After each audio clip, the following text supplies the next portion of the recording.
চলতি বছরের শেষে চীনের প্রেসিডেন্ট শি জিনপিং ট্রাম্পের সাথে বৈঠক করতে যুক্তরাষ্ট্র সফরে যাবেন। চলমান বাণিজ্য ও কূটনৈতিক টানাপোড়েনের মধ্যেই এমন ঘোষণা দিয়েছেন মার্কিন প্রেসিডেন্ট ট্রাম্প।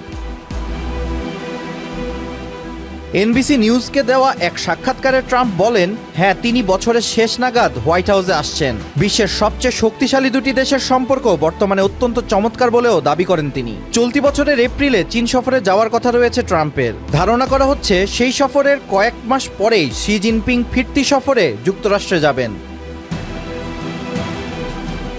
এর আগে গত 4 ফেব্রুয়ারি দুই নেতার মধ্যে এক দীর্ঘ ফোন আলাপ হয়।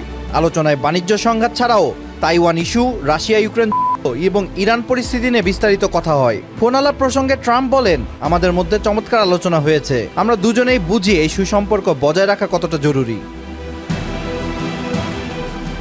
এদিকে চীনা রাষ্ট্রীয় সংবাদ মাধ্যম সিসিটিভি জানায়, আলাপে শি জিনপিং তাইওয়ানের কাছে মার্কিন বিক্রির বিষয়ে ট্রাম্পকে সতর্ক থাকার পরামর্শ দিয়েছেন। একই সঙ্গে তিনি বাণিজ্য সমস্যাগুলো বন্ধুত্বপূর্ণ উপায়ে সমাধানের আশাবাদ ব্যক্ত করে বলেন, ধাপে ধাপে পারস্পরিক আস্থা তৈরির মাধ্যমে দুই দেশ সঠিক পথ খুঁজে পাবে।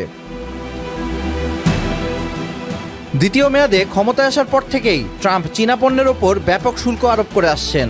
বিশেষ করে ইস্পাত ও অটোমোবাইল খাতে তার কঠোর শুল্ক নীতি বেইজিং ও ওয়াশিংটনের উত্তেজনা বাড়িয়েছে।